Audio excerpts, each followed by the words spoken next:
Aliyadin, orang sini sudah rukun antar agama karena perang agama terbesar terjadi tahun 800 di sini antara Wangsa Shailendra sama Wangsa Sanjaya. Wangsa Sanjaya beragama Hindu, Wangsa Shailendra beragama Buddha. Sampai Raja Hindu takut menjadi raja. Panukuh pergi ke India.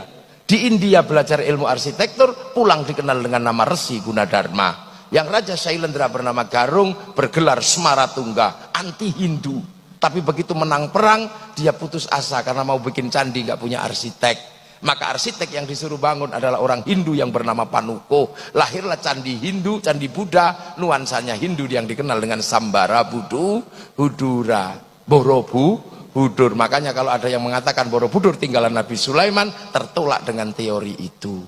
Kenapa? Karena Nabi Sulaiman berada di tempat yang namanya Ardul Muqaddasah, dan Ardul Muqaddasah bukan Sleman. Maka ndak usah sok Nabi Sulaiman dari Sleman.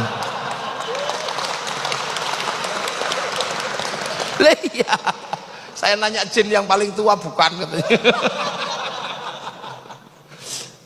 Lah itu akhirnya ada nuansa Buddha, ada nuansa dalam candi Buddha. Tiba-tiba anak Raja Buddha ini, si Semaratungga punya anak namanya Pramodawardhani Sematawayang, jatuh cinta sama si Panukuh yang orang Hindu. Mau nggak mau dikawinkanlah antara anak Raja Buddha dengan orang Hindu yang anti Buddha, tiba-tiba yang anti Hindu, tiba-tiba anaknya jatuh cinta.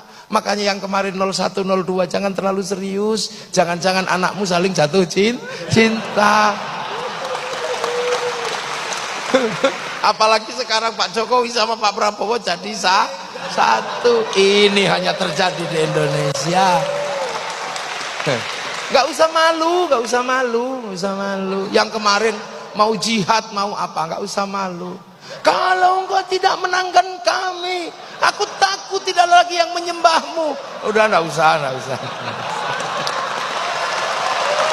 Gak usah, gak usah, udah. Ini Pak Jokowi, ini Pak Prabowo, orang-orang hebat di Indonesia. Akhirnya 5 tahun ke depan orang juga takut kalau berseberangan terlalu serius. Jangan-jangan kayak kemarin. Ini selesailah para supporter ini. Ampun sudah sekarang ini. Ketemu strategi berangkulan antara orang Jawa, ya orang Jawa Solo dan orang apa Pak Prabowo itu turunan mana itu? Jawa sama Manado. Rukun gitu. Yang lain supporternya, hah? Aku udah terlanjur cerai, gimana? Aku udah terlanjur mengatakan haram. Aku udah terlanjur bersumpah akan potong kemaluan. Ini gimana? Terus gue mesti bilang wow gitu? Enggak juga. Makanya biasa aja. Lu akhirnya selesailah problem Hindu Buddha. Akhirnya ketika Merapi meletus pecah dua, Semaratungga punya keturunan namanya Bala Putra Dewa dari Wangsa Shailendra pindah Palembang, gak ribut agama. Karena makanya Sriwijaya jadi besar. Sindok pindah ke timur bangun Wangsa Isyana, menjadi Kadiri sama Doho, lahirlah Singosari, gak ribut agama. Pada zaman Majapahit, di zaman era Brawijaya, bangsa ini dirukunkan dalam satu kerukunan besar namanya Bhinneka Tunggal Ika. Setelah itu saling jaga, Hindu jaga Buddha, Buddha jaga Hindu. Maka kemudian kalau ada Banser, ada Ansor kok jaga gereja, nggak usah ribut. Itulah warisan asli bangsa Indonesia. Di Bali yang jaga masjid pecalang, di New Zealand yang jaga masjid orang Nasrani. Nggak usah ribut. Tumpeng masuk gereja, nggak usah marah, nggak usah emosi, nggak usah. Hanya karena kebiasaan, ya usah. Udah biasa aja ini Indonesia. Nonton film Korea biasa aja, nggak usah kafir. Masa gara-gara kalah ganteng sama aktornya terus bilang kafir? Jangan gitulah. Kita biasa aja. Jadi kita ini punya bangsa. Jadi kita rukun, makanya kiai rukun karena bineka. Para tilmidun muridun rukun dalam bahasa santri, dan sampai hari ini kerukunan itu terjaga. Hanya di Indonesia Yamaha rukun sama Honda, hanya di sini. Hondamu apa? Mio, itu hanya di sini. Hanya di sini minuman botol rukun dalam nama Aqua. Hanya di sini mie instan rukun dalam nama Sarimi. Hanya di sini seluruh pompa air rukun dalam nama Sanyo. Hanya di sini seluruh pembalot rukun dalam nama Softtek. Itu di sini. Udah biasa. Hanya di sini. Itu. Ini di Indonesia rukun. Makanya kemudian para ulama punya konsep merukunkan ini tanpa membentur. Akhirnya kemudian kehilangan tanah air ini, Islam harus punya bangunan baru. Maka lahirlah sebuah bangunan baru di mana raja dan hamba sebagai struktur yang disepakati di Nusantara mulai dibikin struktur kecil di tengah antara raja dan hamba. Struktur itu dikenal dengan nama musyarakah yang akhirnya menghasilkan bahasa masyarakat. Lah kalau sudah masyarakat, jangan raja, jangan hamba saling menindas, tapi hidup saling bertanggung jawab. Konsep hidup saling bertanggung jawab tawarannya adalah dari Rasulullah, kullukum ra'in wa kullukum mas'ulun an ra'iyati. Maka hidup bersama dalam musyarakah, orangnya disebut ra'iyah atau rakyat. Akhirnya raja dan hamba melebur dalam konsep ra'iyah. Dan satu-satunya bangsa muslim dunia yang sanggup mengambil kalimat Rasulullah untuk menyebut warga bangsanya dengan sebutan ra'iyah hanya ulama Indonesia. Nggak ada yang lain. Tapi ulama nggak marah, harus dihapus semua enggak. Yang kawulo masih boleh bilang kulo, yang hamba masih boleh bilang ambu, yang abdi masih boleh bilang abdi, yang sahaya masih boleh bilang saya, masih boleh. Jadi gitu.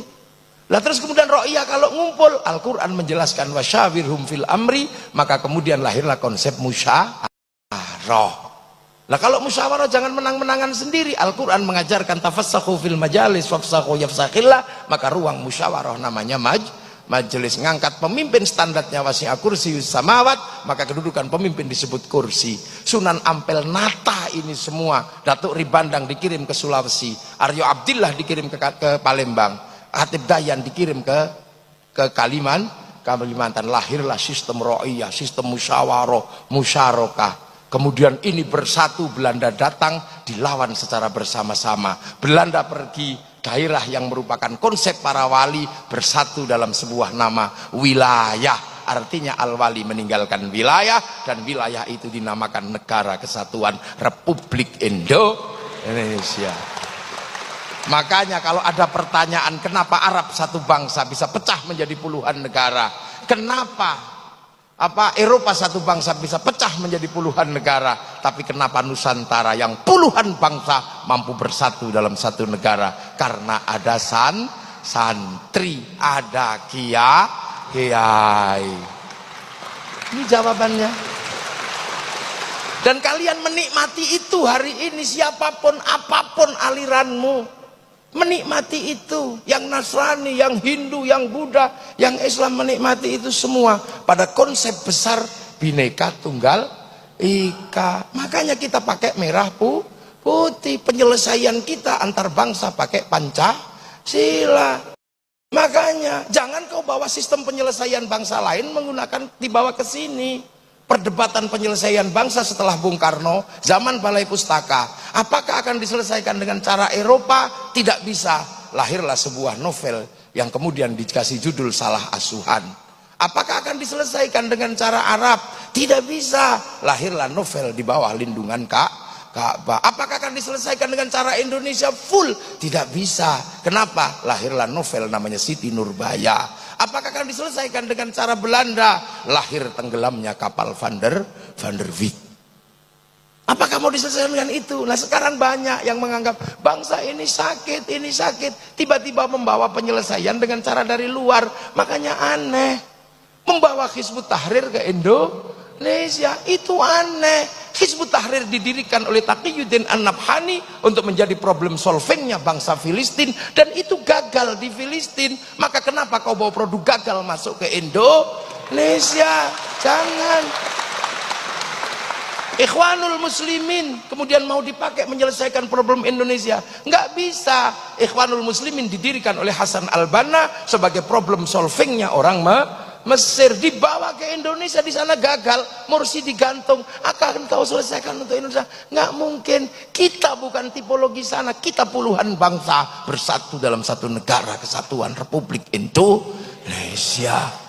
Maka kita pakailah problem solving Nusantara, cara-cara Indonesia. Kemudian Hizbut Tahrir yang merupakan khilafah tahririyah, ya akhirnya nggak laku. Biar laku dihubungkan dengan khilafah ala minhajin nubuwah. Khilafah minhajin nubuwah itu adalah alamatus sa'ah. Dia datang bersama hari kiamat. Kalau khilafah tahririyah itu bikinan Taqiyuddin An-Nabhani. Maka biar seolah-olah Taqiyuddin An-Nabhani dengan khilafah tahririyah nyambung dengan khilafatun nubuwah yang bagian dari tanda kiamat, maka ada yang selalu mengatakan kiamat sudah dekat. Masih jauh, masih ada santri. Lu santri kalau zikir bunyi, maka yang tidak ngerti bisa dengar menirukan. Pakai speaker yang jauh bisa dengar menirukan. Nah, yang lain cuma diam gitu. Nah, yang nggak bisa zikir sampai mati juga nggak bisa zikir, nggak dengar apa-apa. Strategi luar biasa. Makanya jangan kau sebut negeri ini tauhid. Gitu loh. Maka karena konsep besar adalah wilayah, maka santri yang merupakan tinggalan para wali, begitu bangsa ini harus memilih sikap.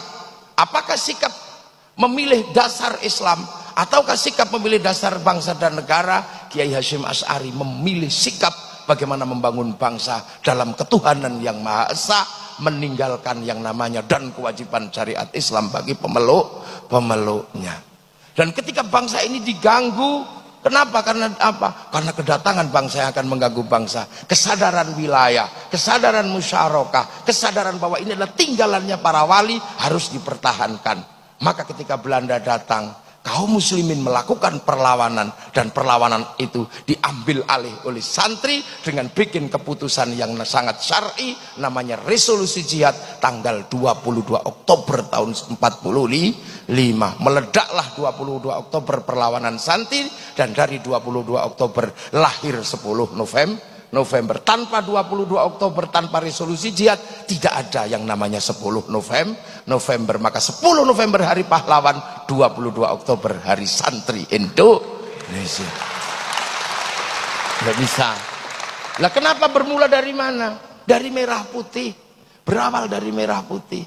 Dulu merah putih paling dibenci sama Belanda karena mempersatukan. Kiai santri akhirnya tidak bisa mengibarkan merah putih depan rumah, kibarkan di atas rumah kalau mau bangun. Belanda curiga tiangnya dikasih tebu, Belanda curiga tiangnya dikasih kayu, dikasih bambu, dikasih padi, masih curiga dikasih pisang, masih curiga dikasih kelapa. Akhirnya datang ke situ bawa makanan tumpeng sama ingkung. Doanya Allahumma barik, maka datangnya tumpeng ingkung dikenal dengan nama barian. Allahumma barik. Akhirnya makanannya habis, padinya mengering, tebunya mengering, pisangnya rontok, kelapanya rontok, yang tersisa tinggal merah putih. Ini perlawanan kami mencintai persatuan lewat bendera merah putih. Tapi oleh Belanda akhirnya ditambah biru, santri ngamuk disobek. Begitu disobek mereka ngamuk semua, dan yang paling bertanggung jawab adalah santri. 22 Oktober resolusi jihad menghasilkan peristiwa 10 November di Surabaya. Makanya bagi anak milenial kadang merah putih hanya berharga 50.000, tapi santri yang menganggap ini bagian dari perjuangan nenek moyangnya mempersatukan Nusantara, maka merah putih berharga nyawa, ribuan nyawa. Sekarang merah putih tidak minta darah dan tidak minta nyawa, hanya kita minta diangkat oleh tangan kita kiri. Bagi anak milenial yang nggak mengerti ini, dia akan mengatakan tauhid, mengatakan bid'ah, mengatakan musyrik. Ini pasti zaman perang nenek moyangnya, bukan bagian dari sejarah perlawanan bangsa. Ini Nusantara. Dan sekarang bangsa ini terus akan maju di tengah pergeseran besar antar bangsa. Ketika bangsa ini merdeka, bangsa ini disuruh memilih setelah Hitler jatuh tahun 48. Karena Amerika sama Soviet terus berperang, mau ikut mana? Bung Karno tidak memilih ke kiri atau ke kanan. Akhirnya kemudian Bung Karno dijatuhkan. Sampai di eranya Pak Harto, kiri dan kanan masih terjadi Amerika sama Soviet. Dan hari ini pertarungan besar Amerika sudah mulai diruntuhkan oleh kekuatan baru namanya Shanghai Corporation. Anak-anak mahasiswa pasti tahu itu. Shanghai Corp adalah negara baru yang bangkit setelah kelompok yang menyebut dirinya United Kingdom, United States. United Kingdom, United States dulu bangkit karena punya minyak dari negara Arab namanya Aramco. Maka setelah Aramco tidak lagi mensuplai, maka kemudian negara-negara kecil-kecil ini mencari minyak dari negara Syiah, negara Sunni, lahirlah kelompok besar namanya Shanghai Corporation. Amerika emosi, maka kemudian sumber minyak Shanghai Corporation diantem dengan isu Syiah Sunni. Maka kita mengenal isu Syiah Sunni, tapi proses itu gagal. Kenapa? Karena Indonesia nggak terlibat. Coba Indonesia terlibat dalam konflik itu, pasti jadi.